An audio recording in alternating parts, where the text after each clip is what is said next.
Bom dia a todos e a todas que sintonizam esse canal da saúde, Telesaúde, precioso na sua existência, valoroso na sua utilidade, enorme em seu alcance, utilíssimo para aquilo a que se propõe.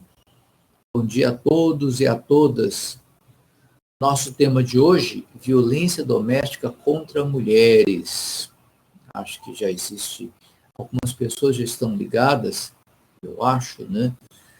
E a todas elas que estão ligadas, bom dia, que verão depois esse vídeo, que a gente vê depois, né?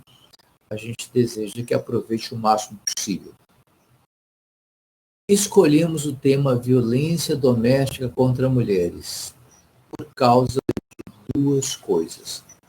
Os jornais noticiam sempre feminicídios, que noticiam sempre maus tratos, que noticiam sempre temores de mulheres contra ou sobre seus agressores, aqueles que ameaçam, aqueles que querem fazer mal a elas temem esse pessoal.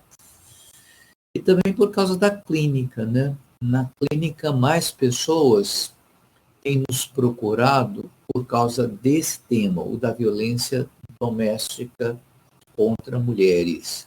Mulheres nos procuram, então, reclamando de alguma forma do tipo de violência que sofrem. Para começo de conversa, a gente pode dizer que a violência doméstica contra mulheres não é só aquela que as pessoas mais entendem, a física, a que fere a integridade do corpo. Queremos dizer mais, que a violência contra mulheres ou contra pessoas de maneira geral vai além da agressão ao corpo, né? Atinge a área psicológica da pessoa, atinge a existência psicológica da pessoa, dizendo melhor, e atinge de tal maneira a causar talvez mais males do que apenas, né, o corpo. Atinge a vida social da pessoa, suas relações, seus laços sociais, sua vida psicossocial, seus vínculos. Atinge sua capacidade profissional, seu desempenho profissional.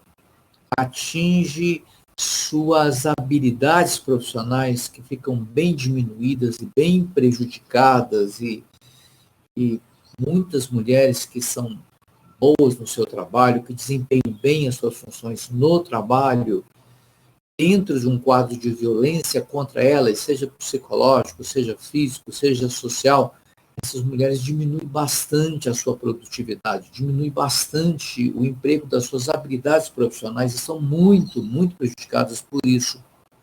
Enfim, queremos dizer por violência não só a física, mas outras violências, como mencionamos aqui, a psicológica, a social, a existencial, a profissional, etc, etc, etc. A coisa vai longe, minha gente. Então, vamos começar? Primeiro slide aí. O que é? É bom a gente definir, né, o que seja violência e definir por outros autores até, né? Os autores que consultei são todos muito concordes nesse tipo de definição, né? A violência contra a mulher pode ser definida como qualquer ato ou conduta que cause morte, dano, sofrimento físico, sexual, psicológico, patrimonial e moral, tanto na esfera pública quanto na privada.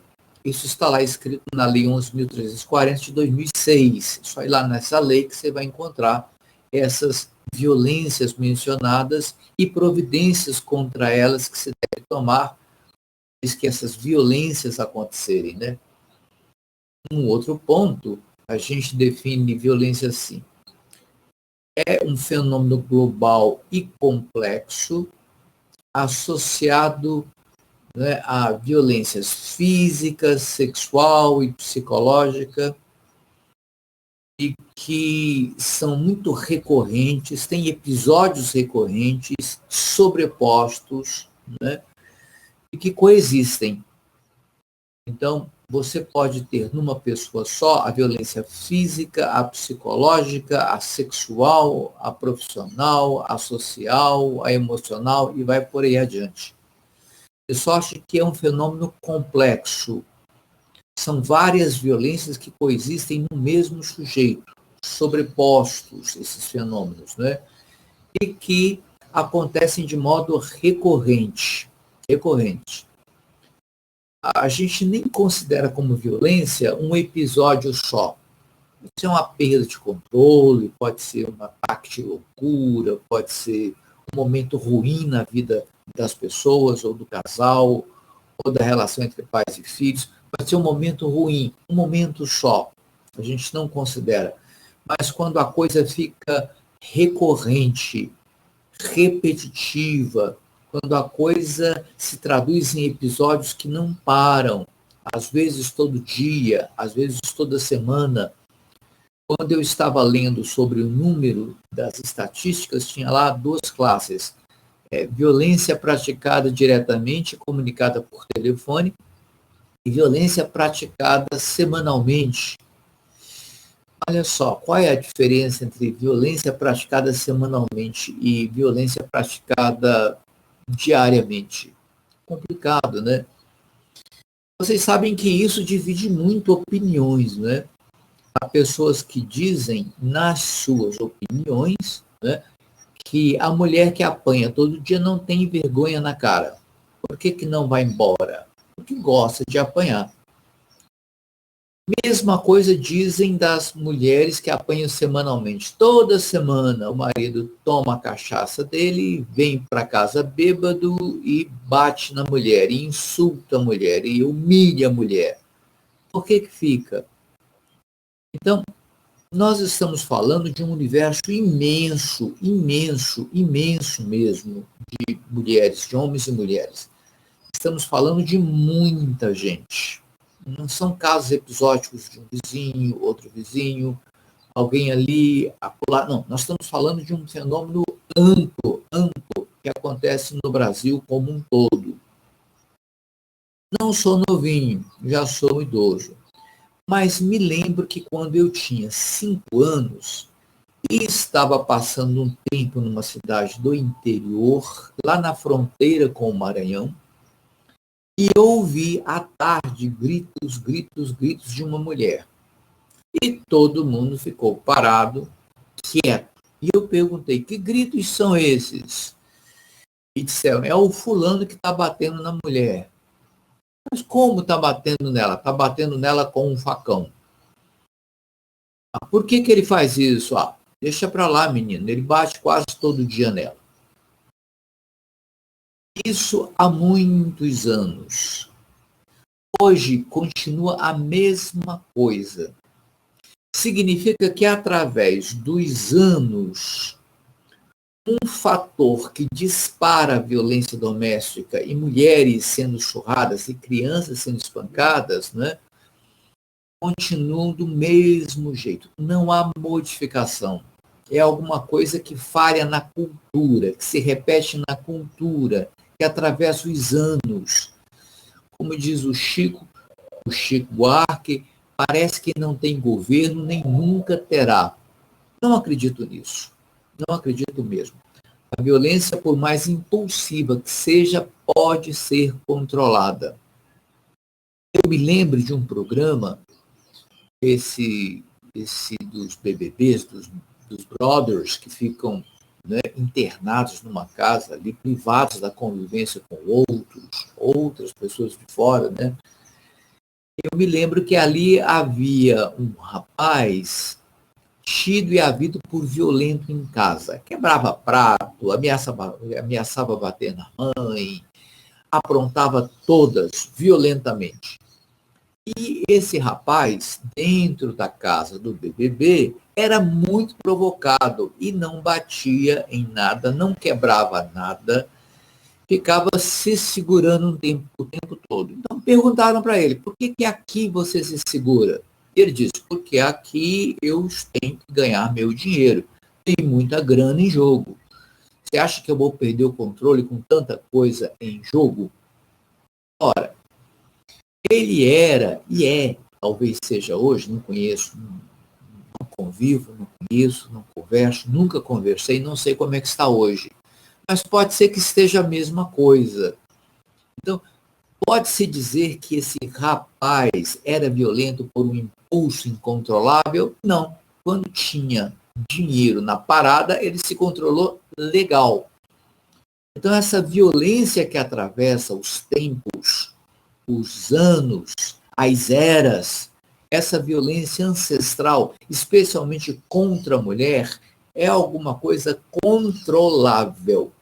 Muitos casos, controlável.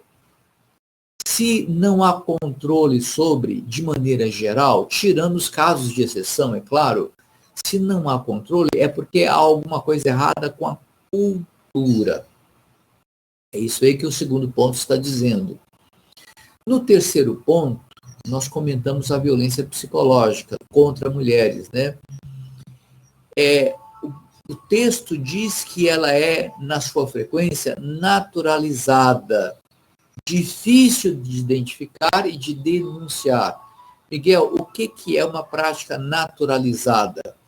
É aquela prática teratológica, absurda, inaceitável, que de repente se tornou parte da cultura, natural na cultura. Uma contradição de termos aqui, natural na cultura, porque cultura não é natural. Natural é a natureza, cultura não é natureza, cultura é construída, é artificial. A gente diz assim, naturalizou-se porque as pessoas se acostumaram tanto à violência que acham que ela é normal. Bater no outro, espancar o outro, humilhar o outro, acabar com a dignidade do outro, isso às vezes em público, ficou normal, natural. As pessoas baixam a cabeça, se desviam e pronto. Eu morava no Rio de Janeiro, estava certa vez em Madureira.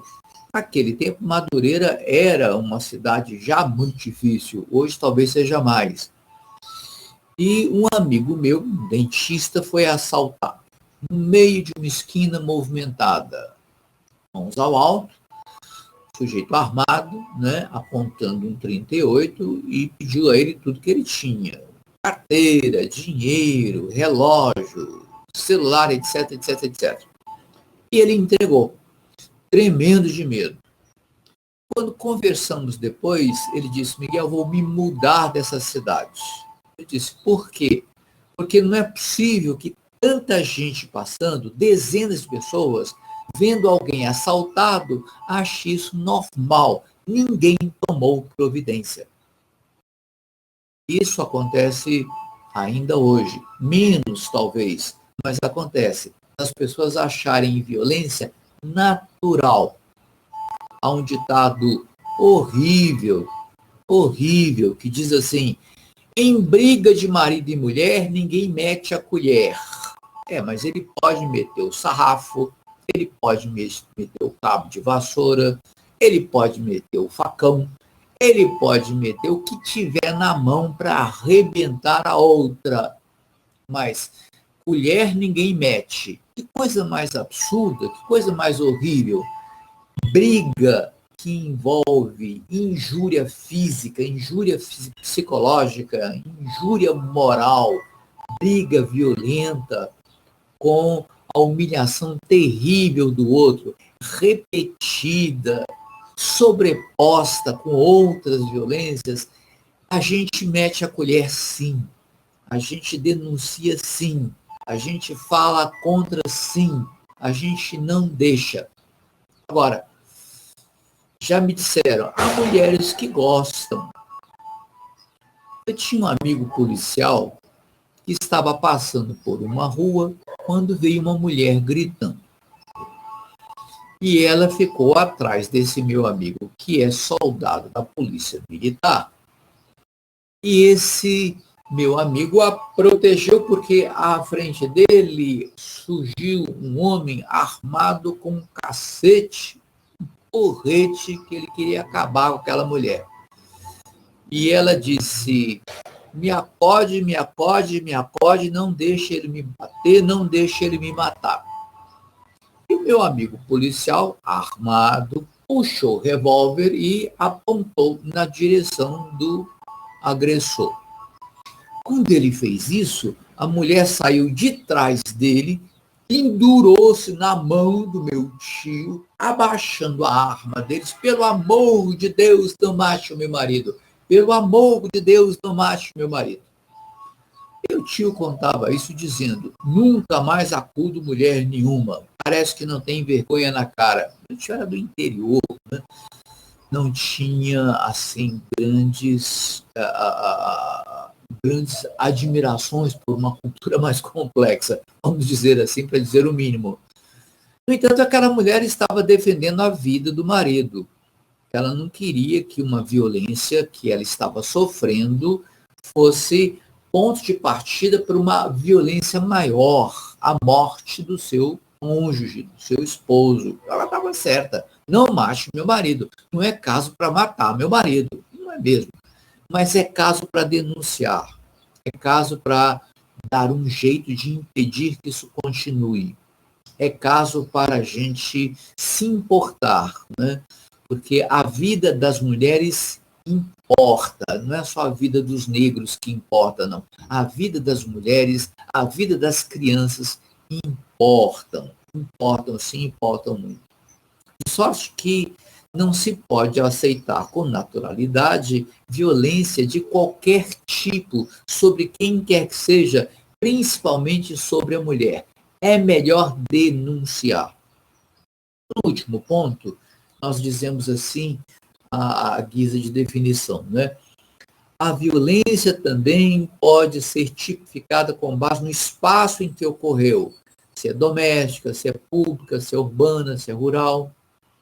Também pode ser tipificada por quem sofre, é menina, é idoso, idosa, é não branca, LGBT, QIA, enfim, quem sofre, quem é que está sofrendo violência. E também pode ser tipificada por quem acomete, se é individual, se é coletiva, se é psíquica, se é física, se é sexual. Enfim, esse item aí da definição a gente coloca para dizer que a violência é um fenômeno social, é um fenômeno amplo, complexo e social, né? O agente não é um só, são muitos os agentes, os que sofrem são vários tipos de pessoas, e as circunstâncias e locais são os mais diversos. É uma coisa generalizada. Quando se fala de violência, não está se falando de coisa muito específica, muito localizada, não. De uma coisa generalizada e presente na cultura de modo geral. É isso aí. Vamos para outro slide. É um pouco as pessoas, a sociedade tem reagido, bem ou mal ela tem reagido, né? Tem reagido na medida do possível. Aí eu coloco o início da luta, alguns pontos que falam do início da luta, né, do Brasil. O tema da violência contra a mulher entrou na agenda política no período da redemocratização dos anos 80, né? Então, 80 começou com a redemocratização do Brasil, que saiu de uma ditadura, começou em 64. Surgiram lá a primeira delegacia da mulher, né, de defesa da mulher, o Conselho Nacional dos Direitos da Mulher, e o primeiro programa de aborto legal, essa coisa que dá um problemaço ainda hoje, principalmente no governo atual, que tem na pauta dos costumes, talvez um dos seus eixos mais defendidos, mais ardentemente, apaixonadamente defendidos, né? O uso dos costumes. Então surgiu lá. Essa definição, onde é que eu estou aqui? Na terceira. Em 2002, a violência contra a mulher passou a ser considerada pela Organização Mundial de Saúde, a OMS, como um grave problema de saúde pública e violação dos direitos humanos. Tem uma coisa que eu preciso observar aqui nesse texto, que é o seguinte: nós já vivemos um tempo no passado em que os direitos humanos foram muito valorizados. Apesar de pouca gente ter lido, mas os direitos humanos eram um tema muito valorizado para a opinião pública no imaginário social. De um tempo para cá, eu não sei bem quais as razões, talvez até me aprofunde nessas causas que são mais complexas, não é? Os direitos humanos começaram a ser desprezados e até, né, criticados por pessoas, intelectuais inclusive, como que dizendo que direitos humanos não são hoje mais tão importantes quanto eram e que há coisas mais importantes. Eu realmente não sei dizer o que seja na história da humanidade, vamos dizer assim, o que seja mais importante do que a conquista dos direitos chamados humanos, né? Humanos.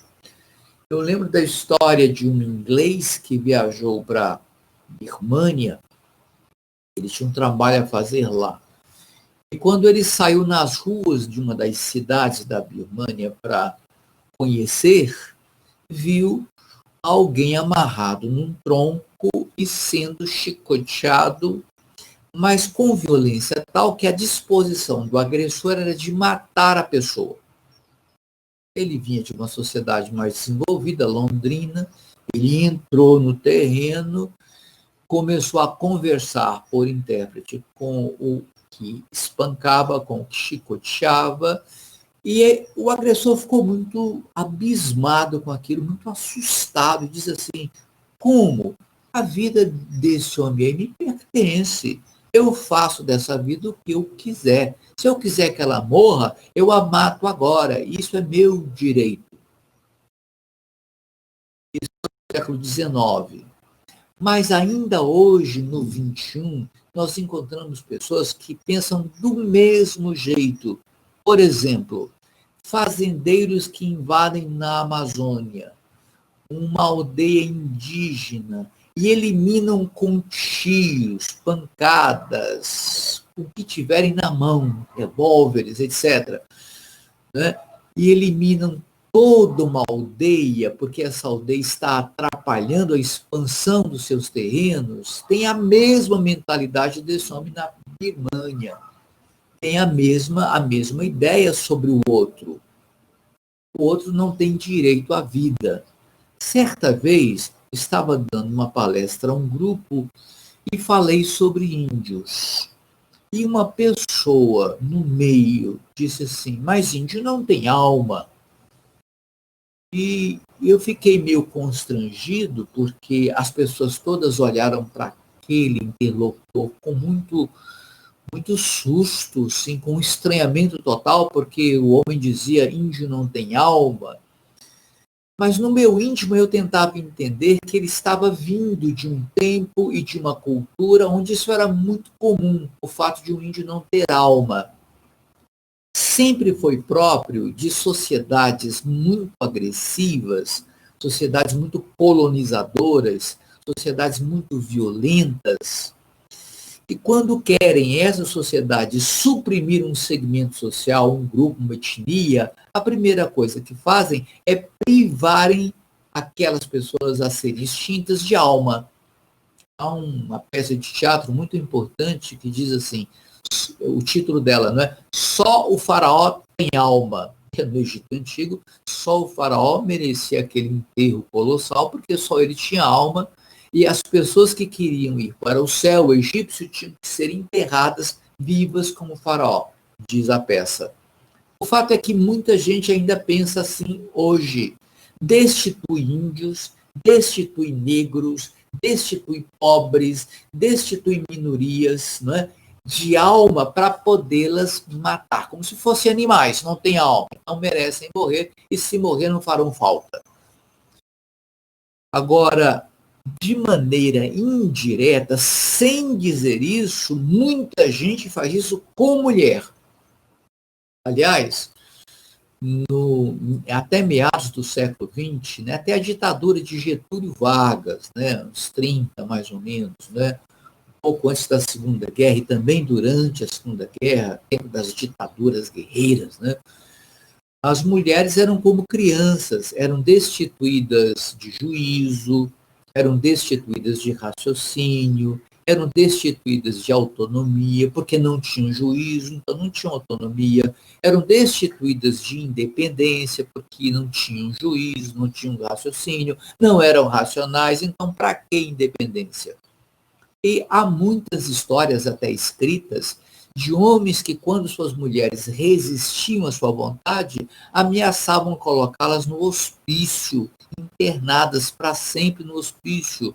Porque uma mulher que resiste à vontade do marido soberano só pode estar louca. E lugar de louca é no hospício. E muitas mulheres ficaram quase que a vida inteira presas em hospícios simplesmente porque não tinham o direito humano de opinião de resistir àqueles que, por acaso ou por algum motivo, maltratavam a elas, maltratavam aquilo que elas amavam. Então, essa história de direitos humanos é uma história que a gente tem que revisitar. E é uma bandeira que merece muita, muita luta, mormente hoje. Porque não respeitar direitos humanos diante do mundo dito civilizado, né, pelo menos assim, né, não respeitar direitos humanos é confessar uma não civilização. Um povo não civilizado não tem direitos humanos. Mas mesmo que isso seja assim, a falta de direitos humanos destituindo um povo de civilização, o povo continua assim. Os direitos humanos parecem não fazer a menor falta. E isso é uma pauta que tem que estar presente sempre na agenda de governantes, na agenda de gestores, na agenda de escolas, de professores e alunos, etc, etc, etc. Direitos humanos importam, direitos humanos salvam vidas, o respeito aos direitos humanos é o primeiro passo para qualquer tipo de sociedade que se relaciona com respeito e dignidade, né? Ok, tá certo. Então, nesse último ponto aí, nós colocamos isso bem colocado, né? A, os direitos humanos não podem ser violados, né? E, finalmente, essa definição apoiou o debate brasileiro, a promulgação da Lei Maria da Penha, a criação dos juizados de violência doméstica e familiar contra a mulher e o aprimoramento do atendimento multidisciplinares no âmbito do Sistema Único de Saúde. Finalmente, o SUS resolveu abrir as portas e a cabeça e o coração para esse tipo de problema, que é epidemiológico, é um problema de saúde pública, para, de alguma forma, constituir, programar, planejar programas, protocolos de atendimento e acolhimento que enfrentem a questão da violência contra a mulher, especialmente em situação doméstica. Aí, então, vamos em frente? Falando nisso, é preciso colocar as coisas de maneira mais concreta, né? Então, coloco aí alguns números extraídos de fontes confiáveis, né? Primeiro ponto, dizemos violência contra a mulher. 2 pontos. Agressões cometidas por ex aumentam quase 3 vezes em 8 anos. Aí está o ex, né? O ex. O que fazer com o ex? Uma questão ou uma atenção que as mulheres que querem ter um par, porque muitas mulheres querem ter um par, outras não, mas muitas mulheres querem ter o seu par. Não tem direito a isso, né? E muitos homens também querem ter o seu par. Mas as mulheres, por causa da nossa cultura, devem prestar atenção em pontos. Por exemplo, como é que o par com o qual se relacionam e que querem ficar, querem conviver, reagem diante de frustração. reagem com muita violência, com muita indignação, com muita agressividade. Então, tem que acender uma luzinha vermelha. O fulano com o qual eu quero ficar, frustrado porque o picolé era de abacaxi e não de caju, quase que quebra o carrinho de picolé. Uma coisa complicada aí, né? Ou então, o fulano com o qual eu quero ficar me fez um convite que eu não pude aceitar e ele ficou com tanto ódio que ficou sem falar comigo 2 semanas. Complicado. Ou então outra, o fulano com quem eu quero estar quis intimidade sexual comigo do jeito que eu não estou, que eu não aceito, e ele me empurrou e rompeu comigo e me chamou de um palavrão lá e se retirou. Uma luzinha vermelha tem que se acender. Então, alguém, um homem que é forte, um homem que tem testosterona, um homem que tem um sistema muscular e ósseo forte, quando ele entende que pode ser um bebê desgovernado porque foi frustrado, a mulher que pretende ser seu par tem que acender uma luz vermelha. Vermelha. Porque pode ser que ele não mude, pode ser que ele continue assim, pode ser que ele piore, ensejando ou causando, assim, situações de violência doméstica terrível, terrível. Dizem que há 2 lendas sobre o casamento, há 2 equívocos sobre o casamento. O primeiro equívoco é o da mulher, que acham que depois do casamento, o homem vai mudar. Ah, ele vai mudar. Eu conheci uma moça linda, muito inteligente, que queria casar-se com um homossexual confessado, inclusive com um parceiro. Ele estava assim concordando, mas muito reticente. Mas ela insistia, sem considerar a homoafetividade dele. E eu perguntei, por que você insiste se parece que ele não está contente com essa forçação de barra da sua parte? Ela me respondeu, porque se eu conseguir casar com ele, depois do casamento, ele muda. Ah, mas ele muda mesmo, porque ele vai conhecer o que é a mulher. Complicado isso, né? O rapaz é homoafetivo, o rapaz está contrariado, ele não está feliz com aquilo, ele está sendo induzido aquilo, forçado aquilo. Talvez por conveniência ele aceite, mas ele está feliz com aquilo.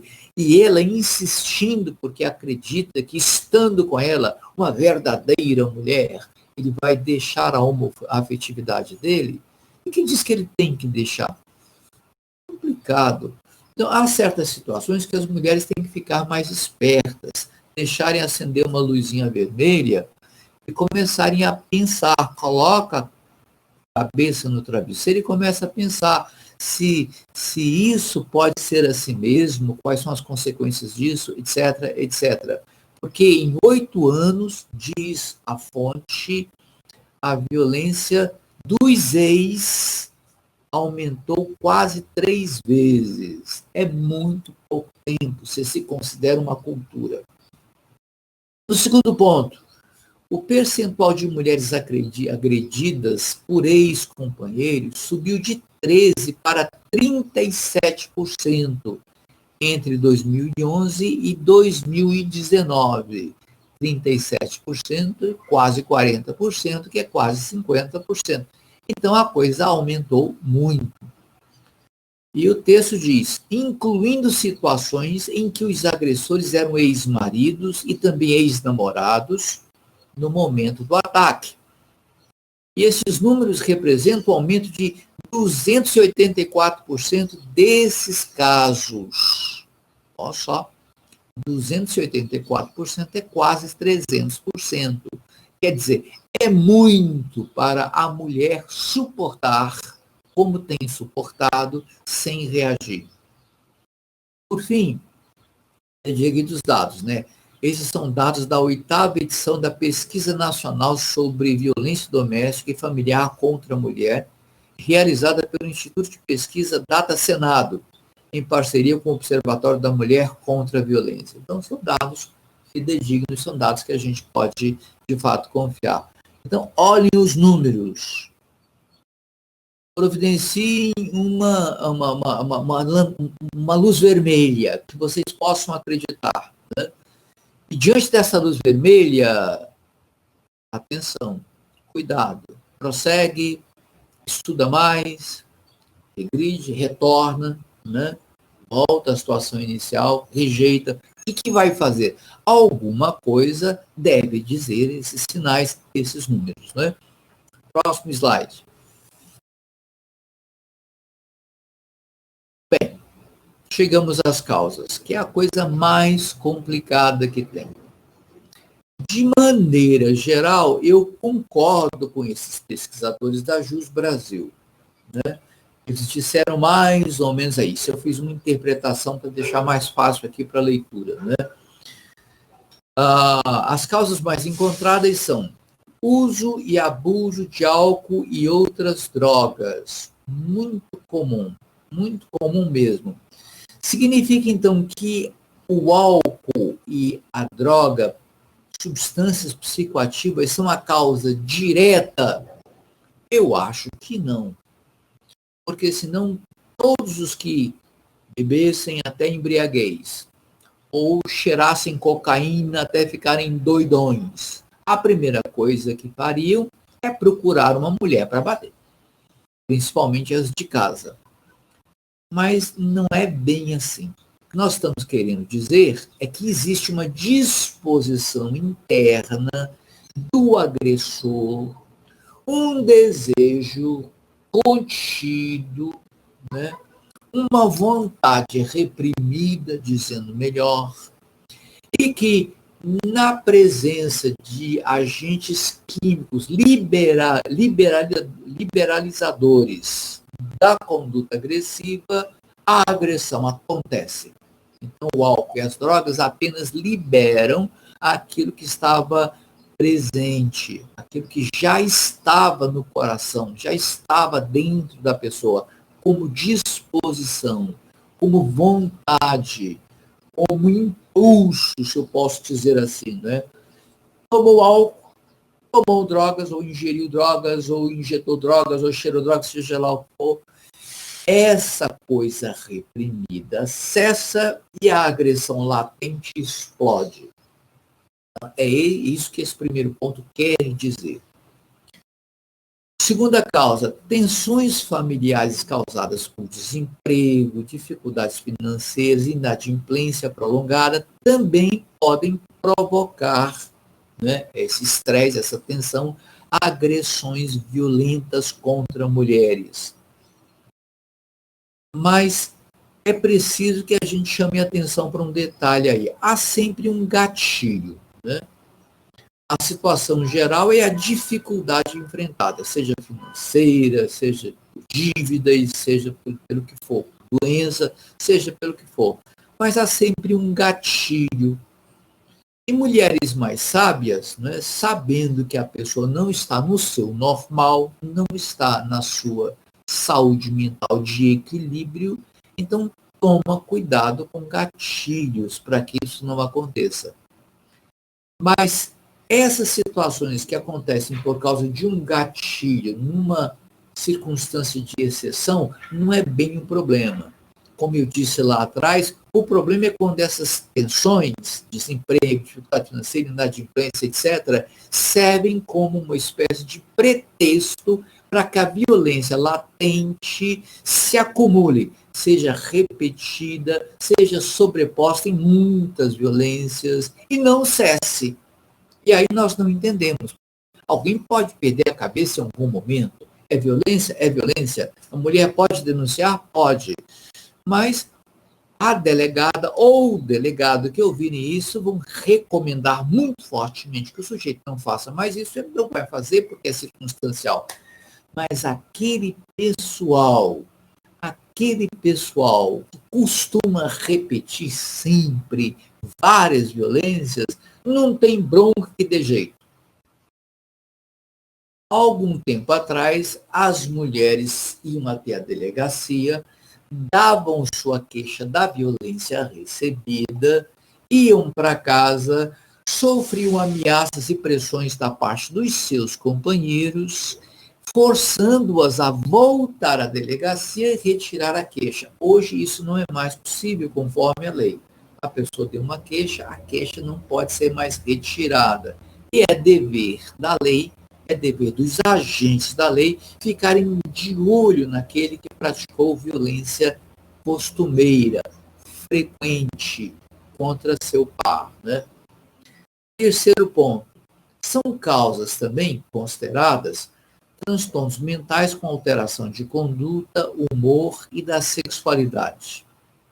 Então, de repente, é preciso que se consulte um especialista, um psicólogo, uma psicóloga, pessoal da neurologia, pessoal da medicina de maneira geral, pessoal da assistência social, pessoal que entende mais da vida psicossocial. É preciso que se tire dúvidas. Olha, o fulano está me batendo, está me ofendendo, está me xingando muito, e ele está com a seguinte alteração, e descreve a alteração. Por exemplo, uma depressão maior, uma depressão profunda, uma depressão séria, que é a perda da saúde do humor, né? Ou então algum tipo de esquizofrenia, de psicose, ainda que ocasional, esteja acontecendo, né? Então a pessoa, de repente, está vivendo circunstâncias que tiraram o seu equilíbrio mental, etc. Enfim, tem que se investigar a causa da violência. O sujeito é estranho, o sujeito é diferente, o sujeito não é mais o que era, o sujeito está dando medo nos outros. Então é melhor consultar o pessoal da saúde mental para saber se é caso de tratamento. Porque com isso não se brinca. Pessoas que não têm equilíbrio mental, que não têm saúde mental, podem matar seus pares. Isso pode ser causa de feminicídio. Né? Então, quanto mais atenção se der à violência com a aparência de perda de saúde mental, mais segurança terá o par, aquele com os quais esse sujeito agressivo convive, os pares, né? Quarto, comportamentos culturais restritivos de liberdade, restritivos de respeito, restritivos de valorização e da aceitação do outro, eu estou falando de cultura, também são causa.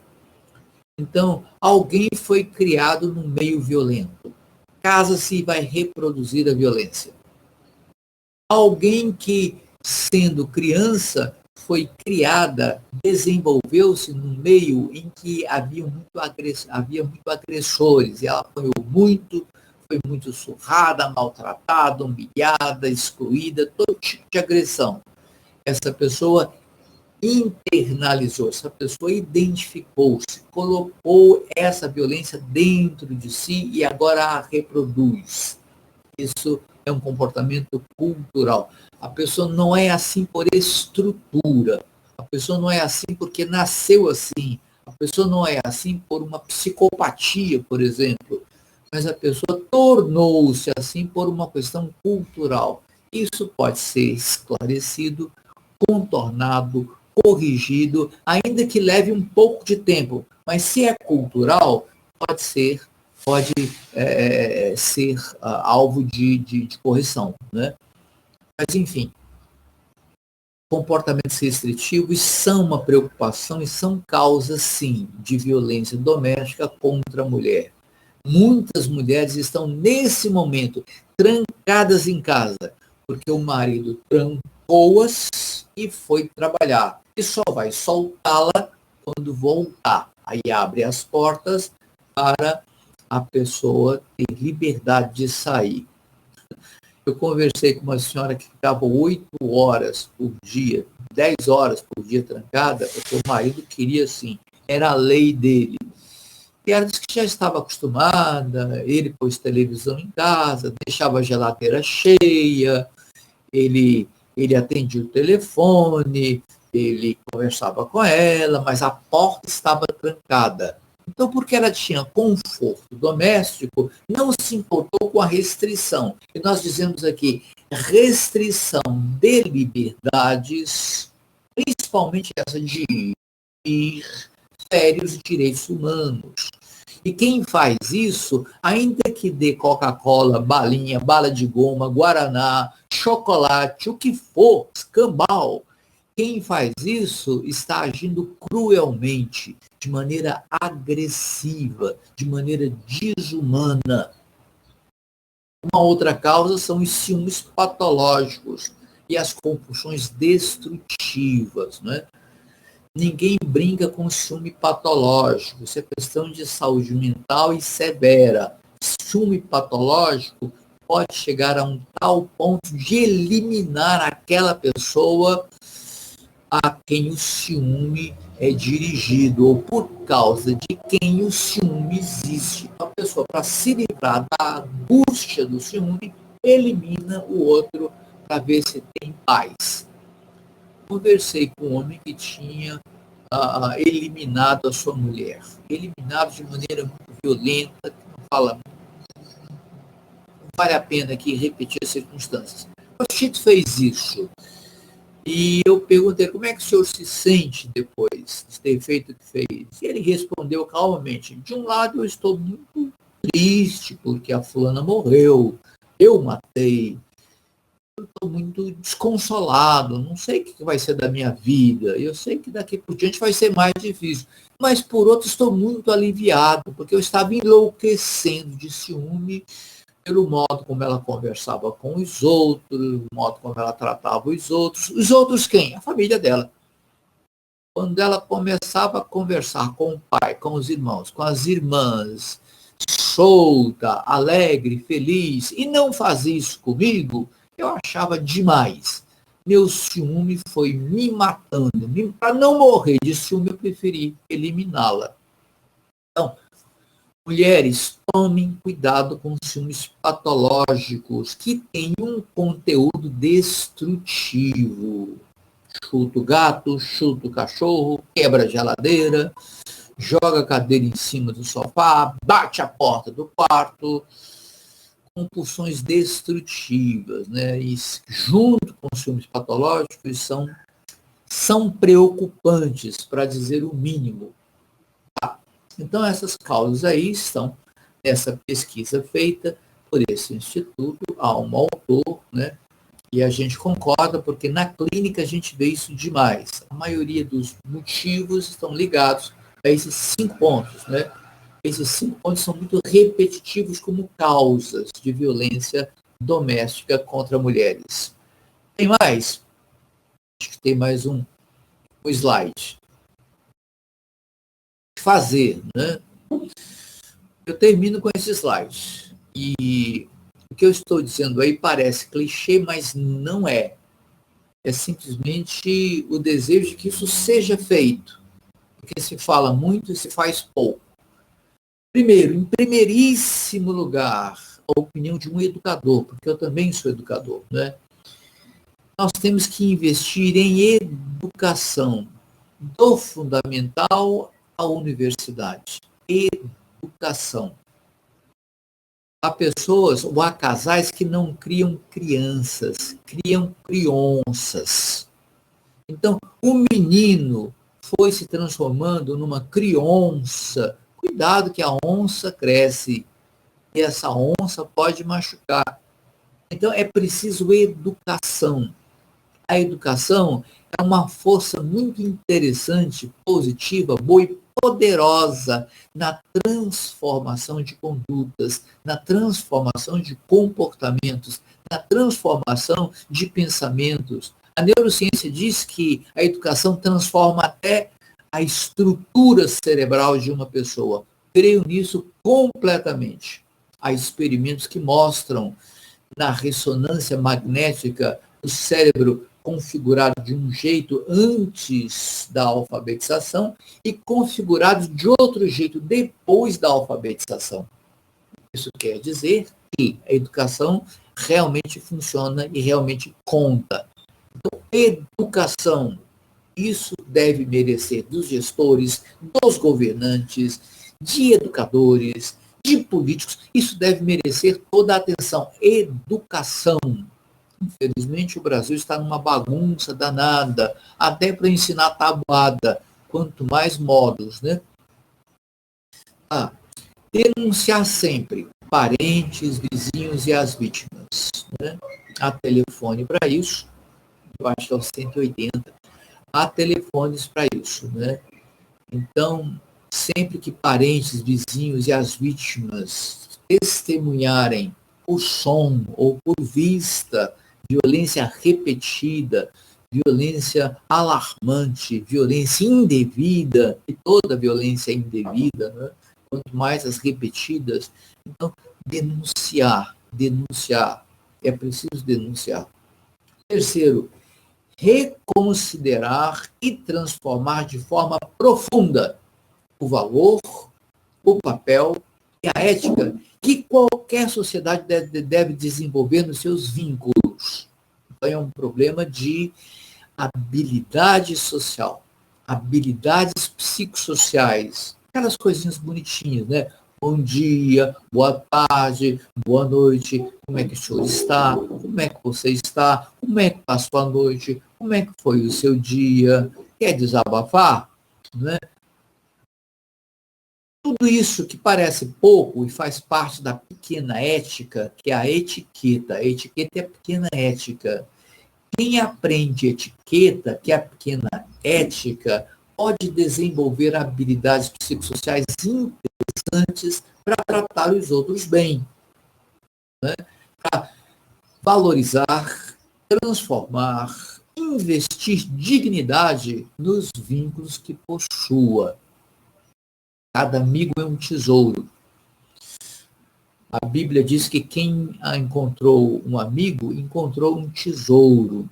Cada vínculo de amizade, cada vínculo, né, de sentimentos, de afetos importantes, intensos, fortes, transformadores, cada ligação, cada laço social é um campo preciosíssimo onde se investe tempo, se investe atenção, se investe sentimento, se investe valor, se investe dignidade, porque o campo do laço social, das relações sociais, dos vínculos, é o que de mais forte, transformador, importante e indispensável todos nós temos. Terceiro, é preciso punir e reeducar ou tratar pessoas reincidentemente violentas em relações de gênero. O que você está dizendo aí, Miguel? Eu estou dizendo uma coisinha aí posta de maneira mais ou menos nas entrelinhas. Se um homem é frequentemente violento, muito violento, eu estou sugerindo que pode haver um problema de saúde mental aí. É bom que se pense em saúde mental. E se uma pessoa perdeu sua saúde mental e por isso transformou-se numa agressora, essa pessoa precisa ser tratada. E na minha experiência clínica, porque eu sou um clínico, sou bicho de consultório, né? Na minha experiência clínica, eu sei que o tratamento muda pessoas. O transtorno mental pode ser encaminhado tanto por terapia, quanto por fármacos, quanto pelo apoio familiar, apoio social, apoio no trabalho, uma rede de apoios, e essa rede é muito importante, não é? Uma pessoa pode ser melhorada, vou dizer melhorada, uma pessoa pode ter a seu transtorno mental severo muito controlado, muito transformado, muito apaziguado, há um apaziguamento da violência que ferve dentro da pessoa no seu transtorno. E esse apaziguamento faz cessar a conduta agressiva. O agressor fica melhor. O agressor deixa de ser um agressor contumaz, porque está sendo tratado. Então, repito, muita agressão de maneira muito frequente pode apontar um quadro de perda de saúde mental, que pode ser tratada e melhorada, essa saúde mental. Né? Quarto, penúltimo, é preciso combater a cultura da mulher propriedade no contexto do machismo nosso de cada dia. Não, ela é minha e ninguém põe a mão. Essa mulher é minha. Essa mulher é minha propriedade. Há muito tempo atrás, nas sociedades do Mediterrâneo, pega em Portugal, pega em França, pega em Espanha, etc., na sociedade mediterrânea, honra era alguma coisa que cabia à mulher, né, promover para o marido. Então, a honra era aquela em que a propriedade do homem não poderia ser violada. Se alguém violasse a propriedade desse homem no seu status masculino, no seu status de virilidade, se alguém violasse essa propriedade, esse homem estaria ferido na sua honra. Ter bens invioláveis, né, era uma condição para a honra de um homem. Olha só que coisa mais complicada. E entre esses bens invioláveis de propriedade de um homem estava a mulher. Aliás, o Antigo Testamento, refletindo muito as sociedades antigas, traz essa confusão aí, né, que não pode ser tocada a propriedade de um homem em termos do seu jumento, da sua vaca, do seu bode, da sua mulher. Então, jumento, vaca, bode e mulher são colocados no mesmo patamar. No mesmo patamar. Falha, né? Não digo falha, isso é característica do tempo antigo. Então, mulher não é propriedade de ninguém. Não é e não é. Não é propriedade de ninguém. Se essa mulher não é propriedade de ninguém, né, quem sustenta isso ainda hoje é uma tendência cultural nojenta chamada machismo. Nosso machismo de cada dia. É o homem que, na sua honra, tem que ter a mulher propriedade sua inviolável. Eu só acho que essa cultura deve ser combatida, porque cultura a gente modifica. E, por fim, investir mais nas instituições de saúde, de proteção e de valorização da mulher. Porque não é só dizer, minha filha sai dessa porque essa é uma fria. Ela vai perguntar, para onde eu vou? Se for para a casa do meu pai, ele me pega lá. For para a casa da minha irmã, ele me pega lá. For para a casa do meu cunhado, ele me pega lá. Vai para a casa do meu tio, da minha tia, ele me pega lá. Vou para onde nesse mundo? Aliás, muitos filmes, né, espelham isso. Mulheres que vivem fugindo dos seus ex com medo de morrer. E muitas não conseguem e são mortas. Então, o Estado tem que entrar aí, os agentes do Estado têm que entrar aí para investir nas instituições de saúde que possam oferecer proteção e valorização da mulher. A mulher está protegida, valorizada nessa proteção. Eu ouvi falar de uma atriz de Hollywood que faz um trabalho bonito. Não me recordo o nome dela, mas é uma atriz famosa.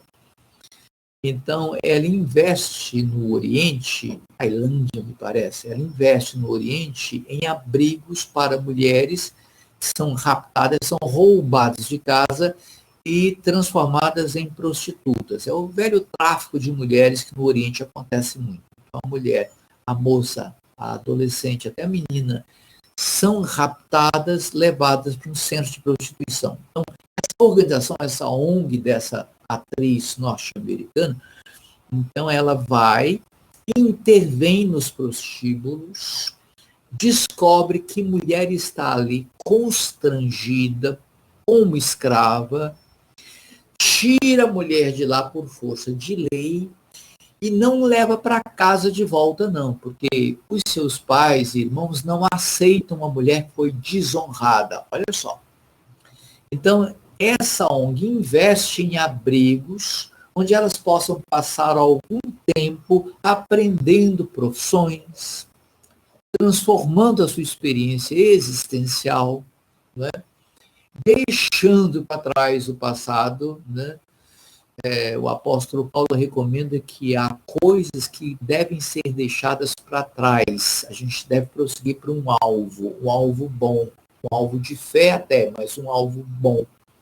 Então, essa ONG dessa atriz, então, constrói abrigos onde as mulheres raptadas e prostituídas recuperam o seu valor, a sua dignidade, aprendem uma profissão e quando voltam para casa, tempos depois, são mulheres dignas, são mulheres que se fizeram melhores, são mulheres que superaram, são mulheres que se apresentam de outra forma, não aquela coitadinha que foi raptada, prostituída e agora não tem para onde ir.